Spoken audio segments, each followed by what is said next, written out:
from Uyo in Nigeria. So Jonah has given us a kind of a brief about what I do, professionally. But growing up as a child, I was born into this Christian family, Christian Catholic family, right? And kind of good things were good in the 80s when I was born, and up to when I was about 7, 8 years old, and my father lost his job.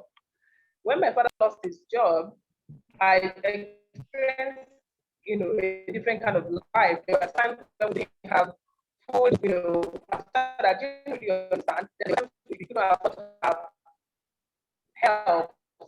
So before the age of 9, I had going to be the person who kind of became the babysitter for the child. How when you're a first child, my parents were 60. Okay, Chisholm, I think you should put off your video. I think you should put off your video because it's cracking up from your end. Maybe that will help so we could hear you clearly. You can just take off video. Yeah, thank you.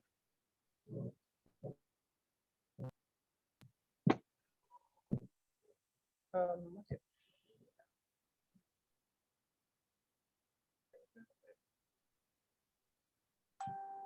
I'm trying to find where to put up. Okay, so I'm not so familiar with Zoom.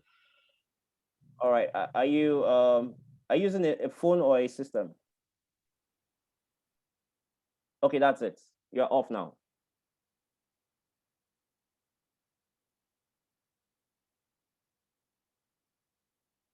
All right, you can proceed.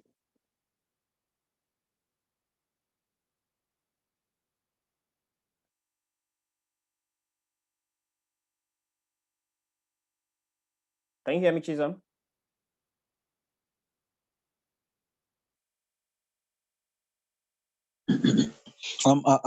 Mike is on mute. She has to unmute her You're on mic. mute. You're on mute.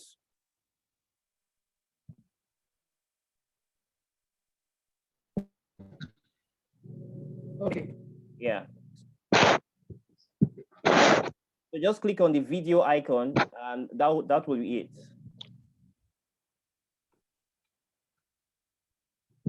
I can't even see any icon anymore. I don't understand. Okay. Okay, I see it. Right. Is my microphone okay now? Yes, we can hear you now. Because I can. Yeah, you're fine now. Just go ahead. You're fine now. Okay, great. Fantastic. Okay, so growing up at about when I was 9, I had a very drastic experience. And it's not just me, of course, the whole family. My family was transitioned from, will I say, where we had almost everything we need and was in a different denomination to not having. And I got to know that it was because my father lost his job and I was 9 at the time. So I had to be like the third parent, taking care of everybody, in that sense. And I remember at that time was when I started cooking. I have a scar on my hand to show. But then, that wasn't, that was a good part. But sometime in that same year when I was 9, one day a huge man came to our house, my father, and they took away our TV set, took away our, some of the, what I call that now, molded structures that we had as decoration in our sitting room. Our last earrings, my mom asked us to throw them away, and she threw away all her trinkets. And I was wondering what was happening. As a child, I just didn't like that experience. I particularly did not forgive that huge man, for a long time. But I finally got to learn that that was going to be our new denomination. We started attending a different church from the one we were born in, where everything I grew up knowing from then was I had to be careful about doing wrong. And this sounds like it's typical, but then see what it did to me was I was afraid about everything about life. I was afraid of even being. I wasn't sure what I would do that was not going to be judged. I was careful about what to wear, who to talk to, where to go, So I grew up from when I was 9 till about 25, afraid of being. Now, this afraid of being made me, all I knew was I was a very brilliant child who could not express herself. Unfortunately for me, I also grew up stammering and stuttering. If you listen to me, you still find some traces of it. But of course, we moved. So I had such a bad time trying to even talk about what it was that I am about, or answer questions, simple questions, even in the classroom. Then that gave me such a complex, an inferiority complex among my mates and all that. In this church where we started attending, it was also very unheard of to want to aspire to be rich, to be famous, to be a celebrity. So I grew up thinking all of those things were very sinful. So it made me a very secluded teenage and young adult.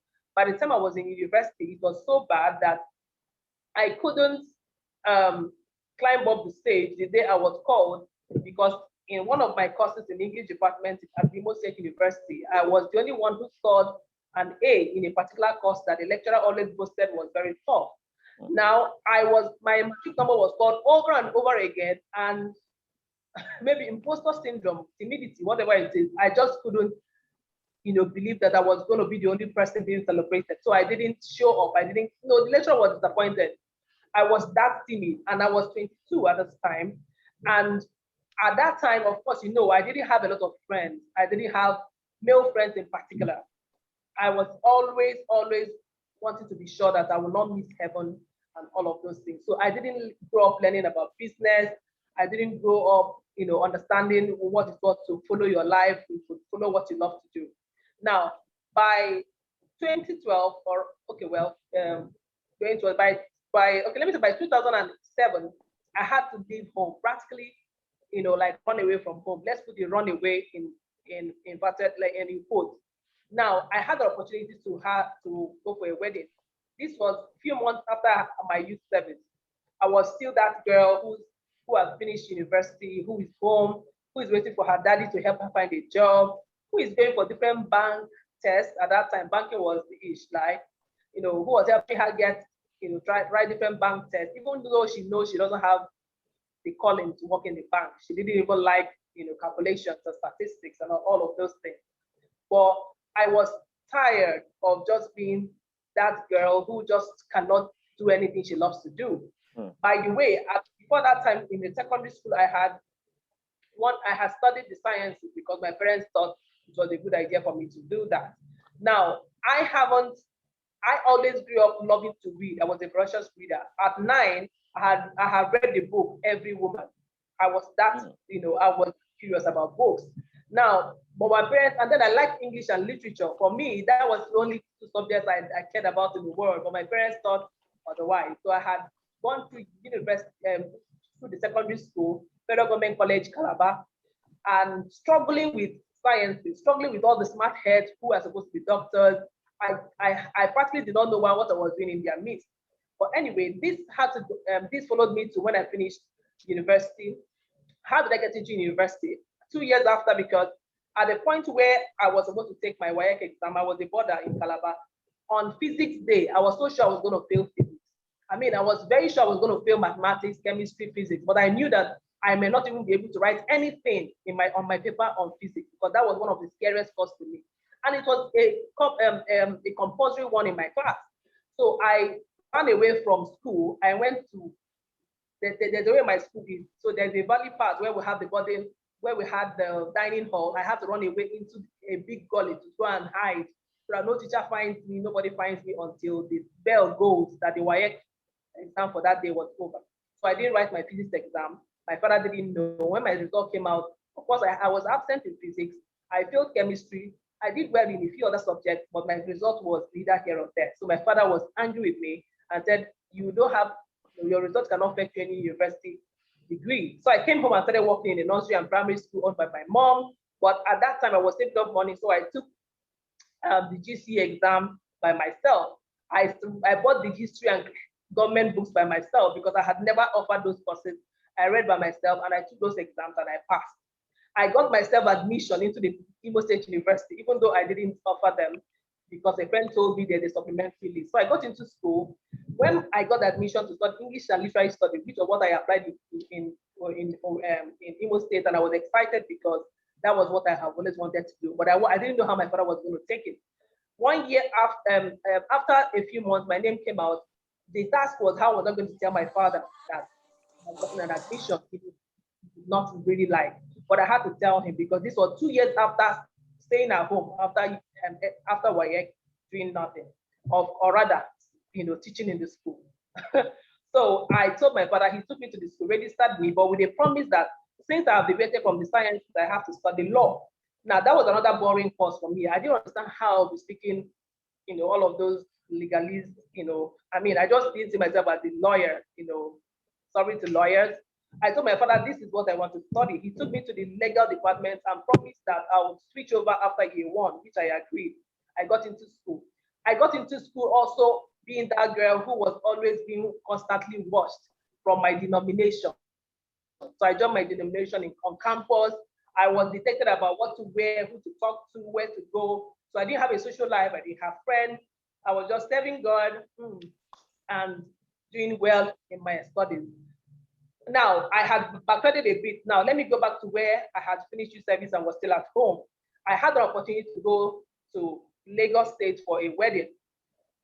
7 months after my youth service, staying at home and going nowhere. And in my house, you can't visit a friend, nobody can visit you. So you just wake up and cook, go to the market, cook again, go to the market. And I was telling myself, I'm a graduate now, and I was 25 at the time.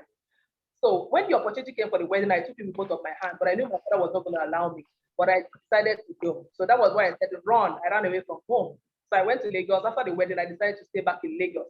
I called up an old cousin, remained with him, scouting for jobs for 2 weeks. I couldn't understand Lagos terrain. Then an opportunity came for a job in Abuja, and I moved from Lagos to Abuja, and I didn't come home for over 4 years. Now, I moved to Abuja in 2007, September. And that was where my life started, practically, because I got there. The first person I stayed with was a kind of relative, and he was not in town at the time. He just said we should stay in his house. By the way, my sister followed me because she too was a graduate at the time. I was tired of staying at home. So we went to this my so-called relative house, and then when he came into town, he kept saying, you should stop looking for jobs, start a business. I can give you money to start a business. At that time, business for me was for people who were up there, had so much money. How do you become a CEO when you don't know? It all looks like it's not my thing. So I didn't take the offer. And he even asked us to leave his house 2 weeks after. Well, I was out in the street in Abuja where I didn't know nobody apart from the company that had employed me. But I told myself, I took my sister to the park, put her in a bus back to Aba, and said, I'm not going to come back to Aba till I find a job or till I find something to do. She was like, where are you going to go? I said, don't worry, I'm going to call this my boss who I just started working with a week ago. Somehow they will fix me up. And that was what happened. So I grew from being on the streets of Abuja to going from that there to being, people would just make phone calls, begging their friends to accommodate me for this night, that night. Okay, my husband is going to come back, so you need to leave. I will leave. Another person will take me in, like that. Between 2008 and 2011, it was, I lived with total strangers, and I had a whole lot of experiences, that toughened me. By this time, me that could not understand what it means to start a business, by the time it was 2009, I was working in this media company for 4 months on a stretch. We weren't paid salary because the company didn't have money. So I got closer to the CEO. He was a kind-hearted man. Then I discovered he didn't have a university degree even. I was one that used to write his speeches, correct his errors, and he gave me a light bulb. You know so much more. Why are you not a CEO? I remember that my relative who said I was serious and asked me to leave his house, I picked up my life. This media company I was working for did not have an office in Abuja. They only had a place where somebody else's office where we used to touch maybe once a week. We just go greet the man and use his address for office. So I told myself, so this is a life lesson.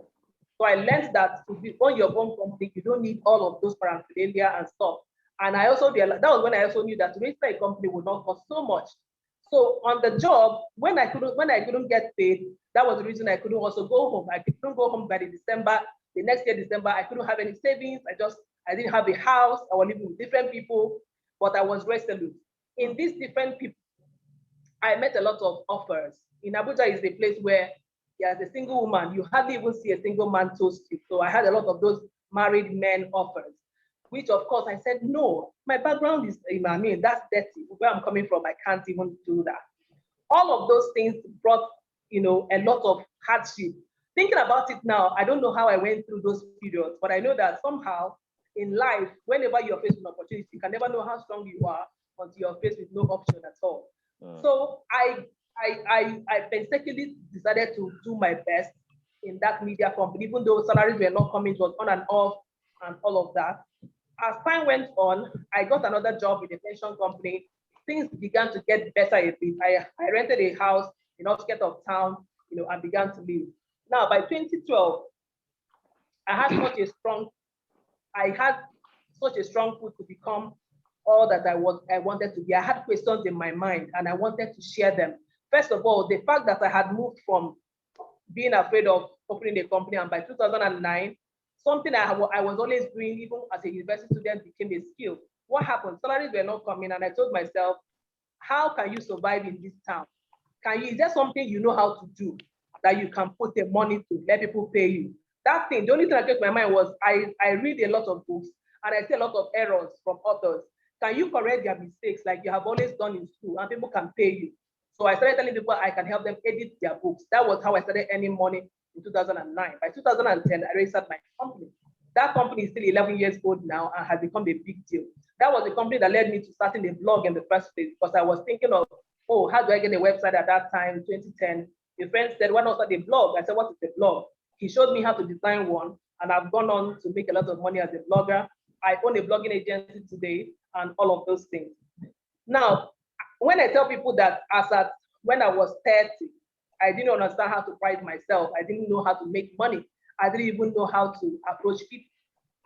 I didn't even have a boyfriend. Now, the first boyfriend I had, really boyfriend that I had was in 2008. And it was when I was working in that company in Abuja. He was somebody I met in Yahoo Messenger, and he was not in Abuja. So we were doing phone call relationship. Now, that aside, I had such a hard time coming to deal with being able to price yourself. And a lot of people are in this trap where you know this thing. You know you're even the best in this thing, but you were taught that as a Christian, you shouldn't be greedy, or you shouldn't, why are you, this thing comes to you easily. Why don't you just give it out for free? We even feel guilty to charge for something that we know, because we feel, this writing takes just a few minutes. Even though this person struggles to write, but let me just do it for him or her. And then we keep suffering and trying to get jobs in an area that we struggle with, and leave the writing, for instance, that we are skilled in and we have talent in. It took me years to understand that this thing you know how to do well is God's own billion-dollar resource for you to be able to live here comfortably on earth. And I said, people will ask me then, this is my book, 600, I edited somebody's book, 600 pages. The woman said, how much should I pay you? I said, pay me anything. She paid me 21,000 naira. That was the first time somebody paid me for editing. 21,000 naira is, for me, it felt like 21 million at that time. Don't blame me.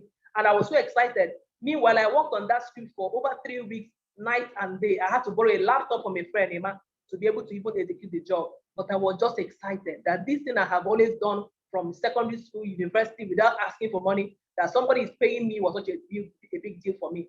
I started going to charging 50 naira a page, 100 naira a page, like that, as I could get confidence.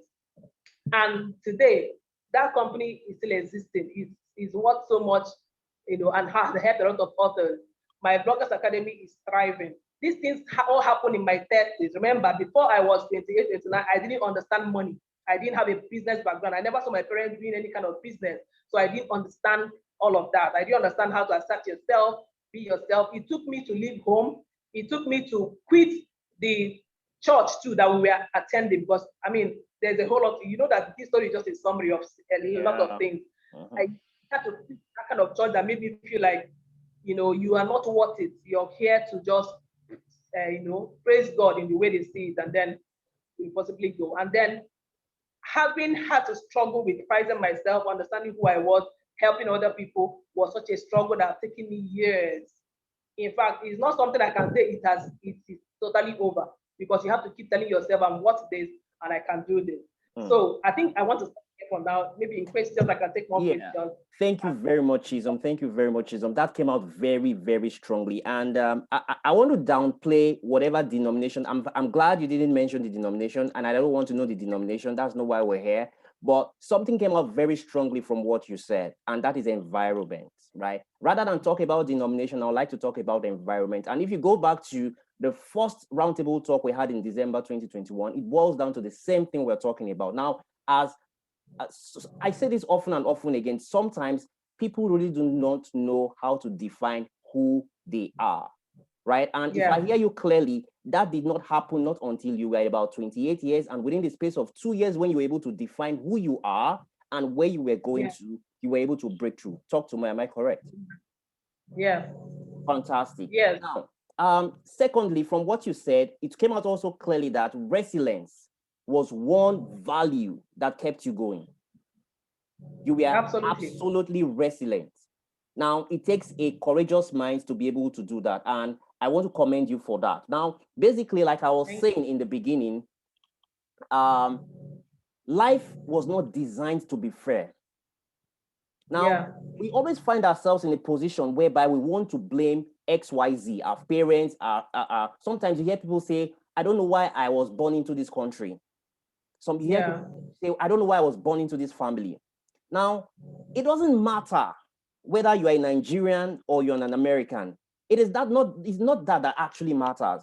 It is you finding yourself and telling yourself, yes, I can. And you trying to graduate from where you are, right, to where you want to be. And I think that plays out, that really, really played out very, very well in your story. Now, we'll come back to you shortly, but let's just hear from Bassey Daniels. Like I said earlier, Bassey Daniels is a boy-child advocate, right? And I think he has a story to tell us this evening. So Bassey, over to you. Yes, let's hear your story. If you have questions for them, I just want you to prepare your questions. We'll be coming back to Chisom shortly, but let's give out some time to Bassey. Let's hear his story. Bassey, over to you. Good evening, everybody. Thank you for having me. Okay, so just straight to the point. Yeah, Chisom's story is such an inspiring one, and I think I met Chisom in 2020 or 2019 on Facebook, and of course I work on the male gender is what actually drew me to her. Well, anyway, to my story. So I was born into a home where I'm supposedly the only son of my parents, and this is what I mean. So my parents met as police officers. They both retired as police officers, right? And they met while they were very young as police officers, fell in love, and Bassey came out. Okay, well, 3 months or a few months into the pregnancy, like I was told, my dad left, right? And leaving my mom to bear all the burden of a pregnant woman, giving birth, raising a son, all by herself and all. And well, I started becoming conscious of myself when I just noticed that, okay, I started getting conscious of myself with my grandmom. So I remember my mom coming. I knew her as just by her name, right? So I just saw this person stroll into my grandma's compound. And as far as I was concerned, my grandma was my mom, all right? So this lady walks in, and I knew her by her name. As far as I was concerned, she was my aunt. All right, so my mom walks in and told me she wants to take me to the seats, and I'm like, okay, let's go look for grandma, or let's go look for mom. At least that was what I knew. So I moved to the city with my mom. It was when I grew up, I realized that my mom had gone to drop me with her, and I'll come to why all that happened later. So my mom had gone to drop me with her and had come to pick me, and well, so relocating to the city, and by city I mean Akure, with my mom, I joined a school. So by then my mom was remarried, had a son, and her husband, new husband, was coming to the marriage with 2 daughters, right? And so I resumed the school with the senior daughter, and my first term result was terrible. I think out of 23, I came out 21. But somewhere there, I am also a young man that grew up with weird mindsets. When I mean weird mindset, I am very certain I didn't get them from home. And I'll come into all that, but I just noticed that I had some kind of mindset that I can't really say where and how I learned. I think it's just one of those things that I'm just so much grateful to God to. All right. So I just decided that no, this can't be. I don't think I'm dull.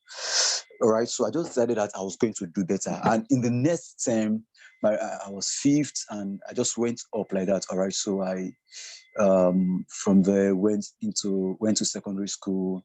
You know, my JSS1 was doing good, especially in English language, and I think that was the subject I was good at. So the first time I set my eyes on my dad, or I knew my dad, was as a grown or a growing young man, was I think in my JSS2. So I was on the football pitch with my friends, and a friend came and told my elder brother, I was looking at my elder brother. I'm the first son of my elder brother. So when I said earlier that I'm the only parent, I mean, so from that union, I was the only product. All right. So my dad remarried, had other children. My mom remarried, had other children. All right. So I was like, elder brother, I don't have any. And he pointed to a particular place, and I saw this man, and I knew that was my dad.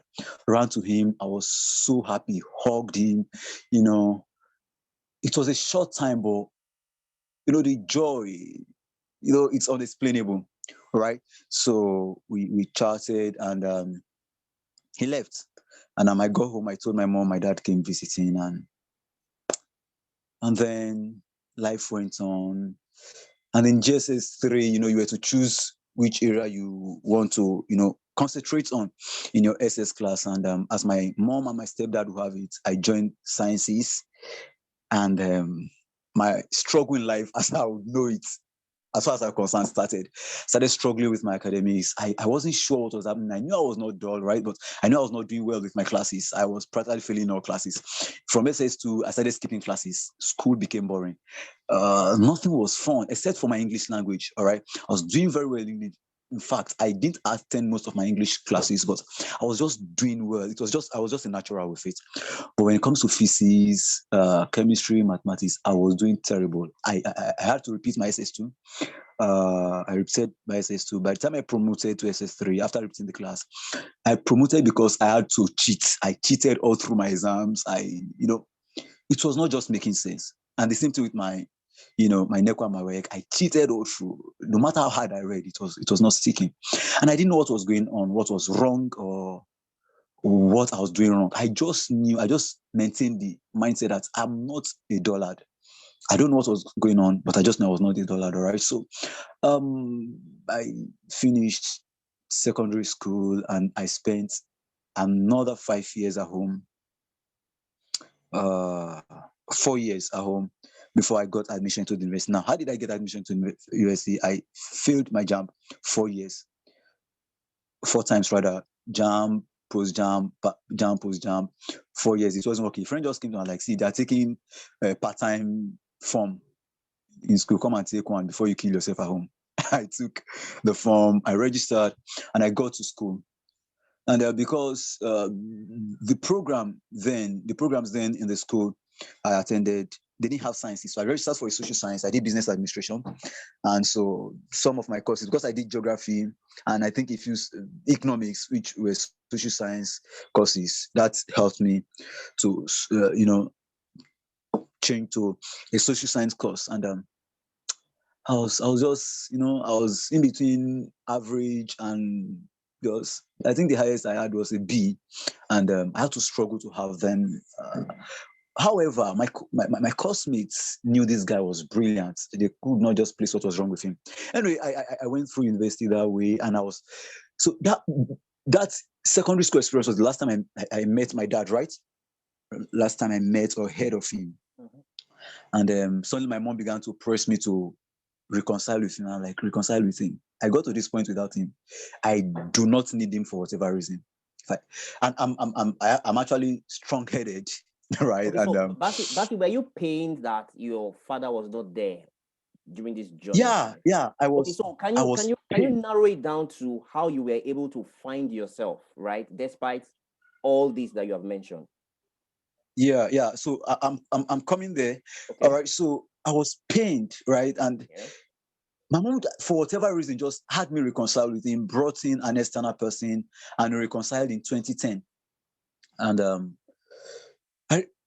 we now started speaking over the phone. I was sending text messages. I was better at sending messages than talking. Apart from stage and things like this, I'm actually someone that is shy talking to people, and my friends will not believe it because of my ability to talk on stage, on the social media and everything. But my dad realized, for whatever reason, realized that I do well with text. Man asked me a question one day that, do you write? And I'm like, no. And I said, why? He said, you do well with text message. It didn't mean anything to me.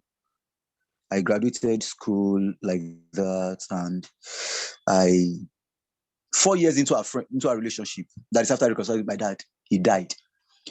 And I wasn't sure if I should mourn him or if I didn't necessarily miss him because I was just getting close to him, but I knew something was missing. I was just becoming friends with this person I know to be my dad, right? And I was just meandering through life like that until one day I was sitting. So after school, I stayed back around my school environment. I was running a business. So I was sitting across these two young men, and that was one of the defining moments for me. I was sitting across these two young men. From the conversation, I knew they were in 300 level. So they were big boys, as you would have it in the university, right? And one of them was telling his friend that his what's it called now? His dad came to school. He had rather that his dad came to school to visit.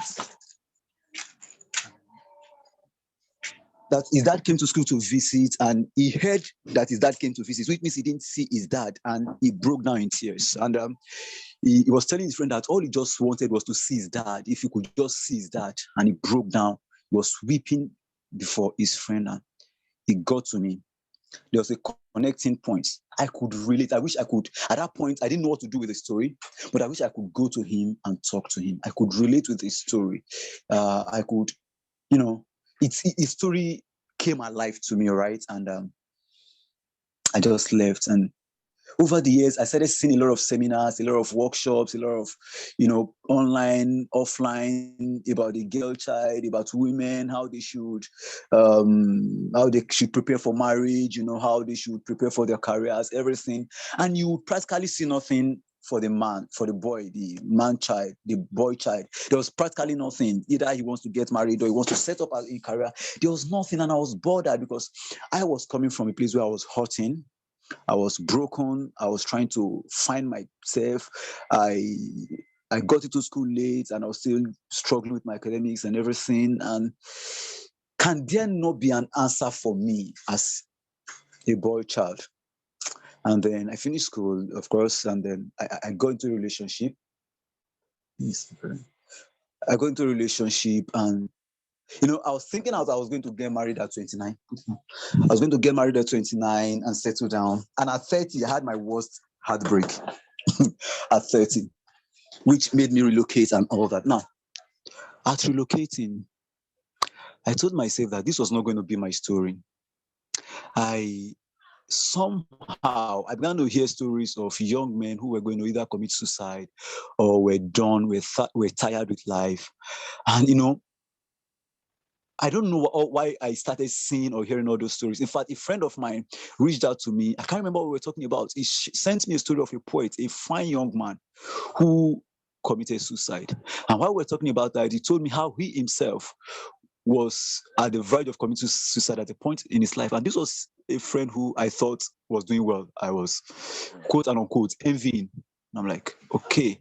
And I just started seeing stories of young men who were struggling and had no answers. And I was like, so that was the defining moment for me. That was the thing for me. So when I left the place where I was and I relocated to Lagos, I told myself that I was going to heal. I was going to start living. So at age 30, I decided to give myself rather a second chance at life. But I told myself I was not just going to heal and come back to life. I was going to, as much as I will, help all the young men out there. I was going to reach out. They may not be much, but I was going to help boys become better men. Now, my principle is that you can train the gay child all you like, right? But it takes just one guy to mess up everything you've done on the girl child. It takes just one untutored young man, one young man that didn't grow with his father, one young man that does not know how to be a proper man, to just mess up a woman who you've done everything to raise. And I've been there. I know I've messed up, a few of my female friends because I didn't know what to do with them, right? And I told myself I was going to heal, and I was going to reach out and touch as many young men that I could. Interesting. Thank you very much, Bassey, for sharing. Now, now basically, if I hear you clearly, that journey of you not having your father to mentor you, right? It has become a defining moment for you to begin to look out for other persons, right? That could be in that situation for you to help. Am I correct? Yeah, true.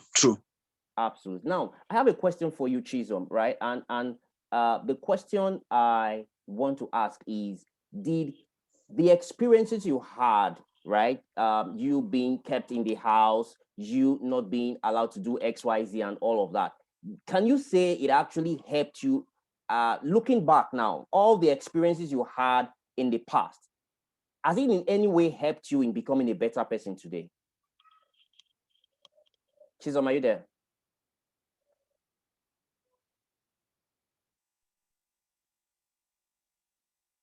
Chisom, can you hear me?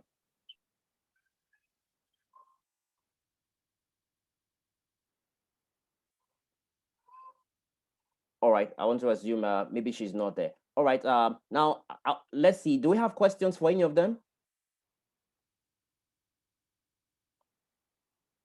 All right, I don't know if I have a couple of other persons that would also like to share before I go into some other nitty-gritties we'll be talking about this evening, and we'll wrap up the show for this evening.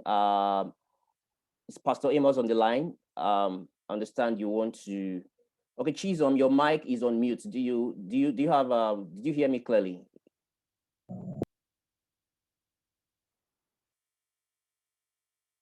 Okay, I think she's trying to unmute. All right, while Chisom is trying to unmute, let's hear Pastor Amos, are you online? Understand you have one or two. Well, I'm here. It's okay. Interesting. Okay. Yes. Can you hear me? Yeah, I can. Hello. Yeah, I can hear you, Pastor Amos. Please go on. Oh, okay. The stories from Chisom is touching, and that's also from Bassey. Because while Bassey was talking, I actually put myself in his position as if I was the one that never lived with my father. He may not have been able to communicate to us the things he had, but I can feel it. Because he said that he had stories of men who were not proper men destroying ladies or girls who were brought up properly. So we are talking about a broken man. And a broken man is someone who has lived with pain almost all his life until the point where he was able to define himself, he was able to find himself, and now Daniel has a purpose. It's quite touching. I don't know how many of us out there that are on this platform that have similar experiences. Hello? Yeah, we can hear you, sir. Please Hello? go. Yeah, we can hear you. I can hear you. Now, yes, now, supposing like the topic we are looking at, finding purpose in pains, the tests, the trials, and the triumph. I just want to talk about the triumph. Usually, everything we go through in life, the pains we have in life, what the Bible calls temptation, they actually test, okay? And the word trial is used alternatively to define temptation. But then what we want to do, I don't know if we're at that point yet, when you are going through the experiences these people have had, they may not have been able to apply some biblical principles that I want to talk about now, but certain persons probably on this platform may be going through some things, and they will meet this point I just want to mention. I don't want to bring in my stories, there wouldn't be time for that because we've heard a lot from what Chisom said and what Daniel said. I'm already reflecting. It's deep in me. That those stories got to me, even though I didn't have any of such experiences, but those stories got to me. So supposing one is going through a difficult time, even different from what the stories we have heard, we need a mindset that will bring about triumph. We need a mindset that will bring about victory. Now, they went through it. I don't know the help they probably had from those who knew better. Because from what Daniel said, I didn't hear him say, look, one or two persons counseled him. God helped him all through until he was able to discover himself. The same thing to Chisom, but those stories were wonderful. So now, when you are going through a period of pain, you're going through a period of what you termed tests or trials in this our discussion tonight, how will one position himself for victory? Because the ultimate purpose of this discussion is triumph, is to have a mindset of joy, knowing that at the end of the tunnel, there is light. Sure. Now, you are the one that will form that opinion. Yeah. Because when you are going through a tunnel, you won't see the light yet. It will take a while. You would have gone deep into the tunnel before probably you get to a point you begin to see a ray of light coming to you. So you need a mindset. I'm not trying to preach, but we need a mindset. What is the mindset? The mindset of victory. Knowing that every trial that comes positions us for promotion. Today we have Chisom there that is doing what she's doing and succeeding because she was able to overcome. Today we have Daniel that is doing what he's doing and is succeeding because he was able to triumph. Now, there are several people out there who have gone through the same thing or maybe going through the same thing already. They have been defeated. They are at the point of defeat. They don't even know what to make about themselves, what to think about themselves. So we need a mindset of victory. We need the mindset of, look, when I get to the end of this, it's going to be for my good. And so when we have that mindset, we'll be able to take the pains. Take, for example, the Bible was talking about Jesus, said, looking unto Jesus, the author and finisher of our faith, who for the joy that was set before him endured the cross, despising the shame. Whether we like it or not, the experiences that Chisom shared, I think she skipped several other things because she mentioned that if she has to give us the details, I don't think we'll be living here. Absolutely. So if we look at the details of what Chisom shared with us tonight, many of them came with shame. She wouldn't be proud of many of the things she had. But today we have a Chisom that is celebrated. The same thing to Daniel, if we have to go into the details. So the point I'm trying to make is this: we need a mindset of victory. And for us to have victory, we have to focus on joy. The joy of coming through, the joy of getting to the end of the tunnel, and then we have a light.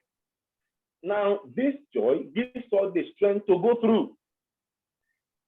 This joy gives you the strength to be able to endure suffering, to be able to endure shame, to be able to endure the pains of these kind of experiences that many people don't have. So what am I trying to say in a nutshell? We need to focus on joy. When we focus on joy while we are going through these tests, going through these trials, then we can be sure that we are going to triumph. But while we are going through this, you made a comment earlier that actually I picked something from it. You talked about blaming people, but then you narrowed it down to blaming our environment, and that is true. Okay. Chisom yes. Will be leaving in the next 1 minute. Could we just give her an opportunity to just say one or two things before she leaves? She has another class that is starting in the next 1 minute. So Chisom, can you unmute yourself and just give us your final word before you leave? Oh, great. Thank you, Mr. Jonah. Thank you, Pastor Amos. Thank you so much. I'll say that, yeah, life is not fair, but God is good, right? So, if in all that we are experiencing and we still experience, that we should count it all joy. At the end of the day, what I tell myself is both the good, bad, and ugly is equal to good. Because if you know God, you understand that equation. Good, bad, ugly is equal to good at the end of the day. Okay. When it comes to my life, I can see why God made me or allowed me to go through that wilderness experience. So I'm just encouraging everyone to know that this is life happening. God bless to have us. So let's keep it showing that who created us, the person that created us, is charged and knows exactly what he wants, stand up for us. Thank you very much. Fantastic. Just on a final note, Chisom, before you leave us, Chisom is launching her first mature singles class, right? You could drop your email. Now you've added value to us here, and I believe a lot of people might also want to connect with you. You can just drop your email. I will share. Drop your email with me in the chat box. I could share that with those that might be interested in what you're doing. Like she rightly said, everything she went through, though it looked like she was suffering, was unheard of and all that, it has made her into a better person today. And that's what we're talking about. Thank you very much. Pastor Amos, this is 8 o'clock. Yes, I believe you might just want to wrap up. Yes. Yeah, you are not to say you are not yet a failure until you blame people for your failure. Yes, if Chisom was blaming the environment and blaming her parents and blaming everybody, she wouldn't have been able to come to where she used to be. The same thing to Daniel, who never met his father until the time he met him. So in a nutshell, we go through things, then we can have a mindset of victory when we focus on the joy that enables us to go through it. Thank you so much. I think at that point you can be sure of having all right. Thank you very much, Pastor Amos. Thank you.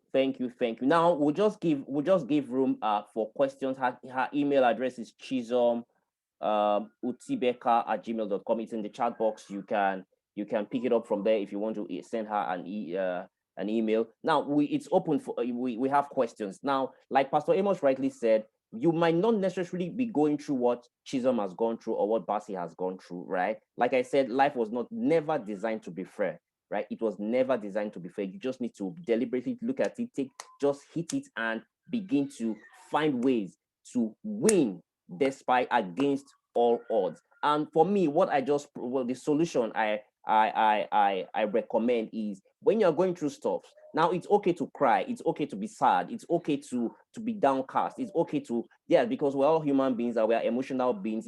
Emotions will always come up, right? You always feel that part. But after everything you've gone through all that, now it's always good to step back and evaluate what you are going through and ask yourself, what can I do? What can I do? I believe that was what helped Bassey, because he was able to go back, look at his life, and today he's a better person. Now it's open up for questions. Normally we just do this for 1 hour and we're done, and it's 8 o'clock already. Sorry about the challenges we had in the beginning. Now it's if you have any questions, you could just drop your questions while we tackle those questions. However, I also like to let us know that we're coming up with what we call the Peak Performance Masterclass. It's going to be a paid training, right? And if you want to understand, know how you want to win through in life, you want to know how you want to begin to forge ahead and become the best of who you are, then I think it's something you need to register for. More details about that will be coming up shortly. We'll be sending emails out. If you're not yet on our email list, you could just drop your email and we'll be sending you more details about that. So it's time for questions. If you have questions or if you have any contribution or if you have something to say, this is the time we give you room to do that. Now, if you have a question, you could just raise up your hand. If you have a contribution, just raise up your hand. If you have something to say, let's hear from you quickly before we call it a day.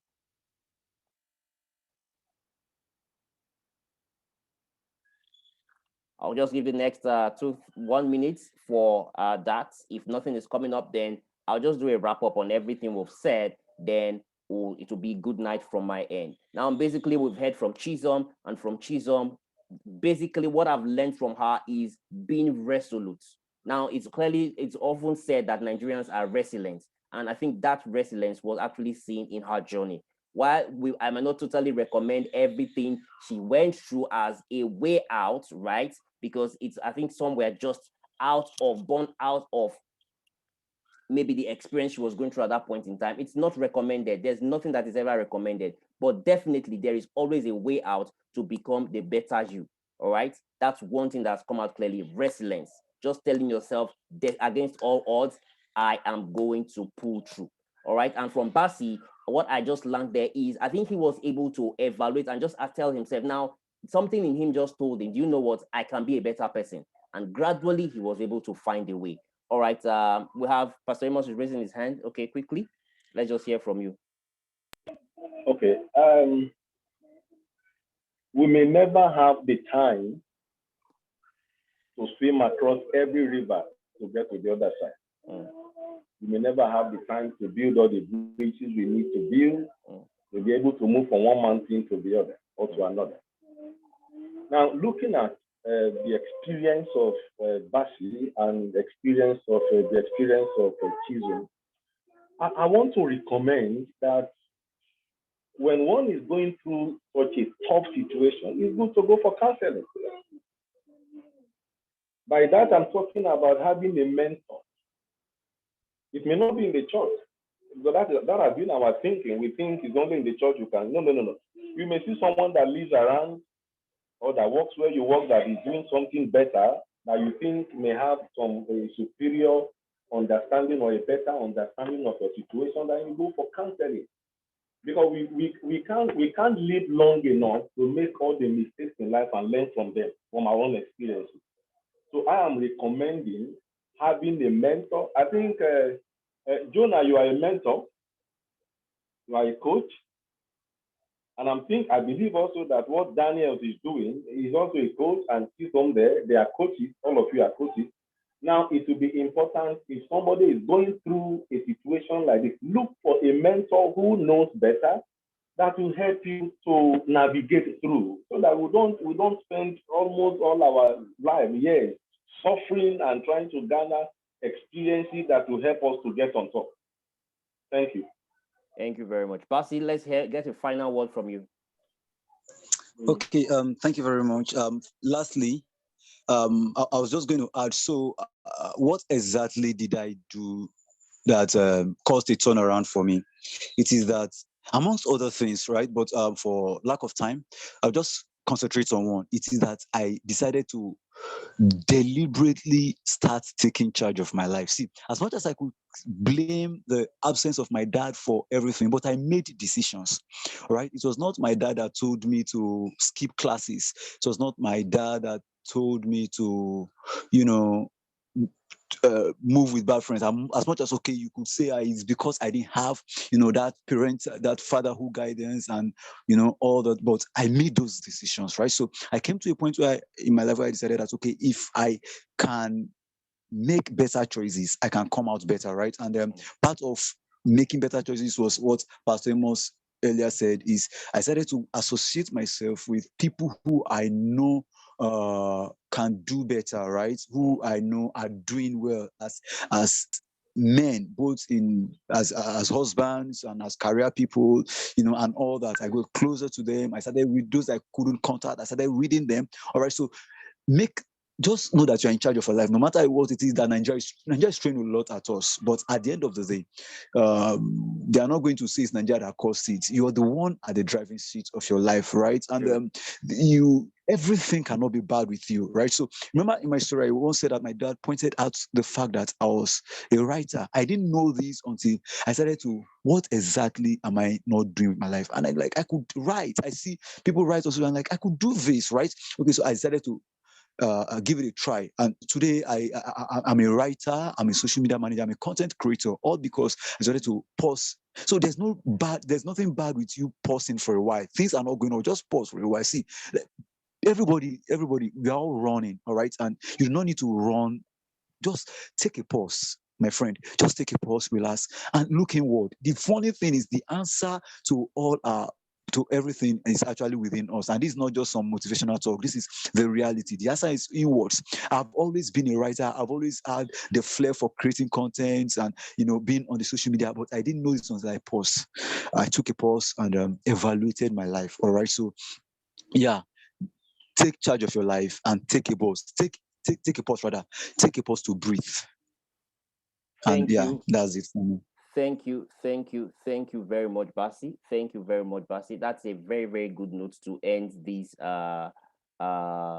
round table talk. This is a May edition. Absolutely, we'll be coming again your way in about a few weeks' time with a different topic. And if you have a topic you want us to talk about, just do us an email. If you have any concern, you can send us an email at askme@aqueduct.org. Somebody, that email address will be posted now in the chat box, will be dropped in the chat box. Like I said, we'll be coming up with a course very soon, Peak Performance Master Course or Master Class, to help you achieve much more than you think you can actually become, or achieve much more than you are at the moment. Now, thank you very much, and do have a wonderful evening. Thank you.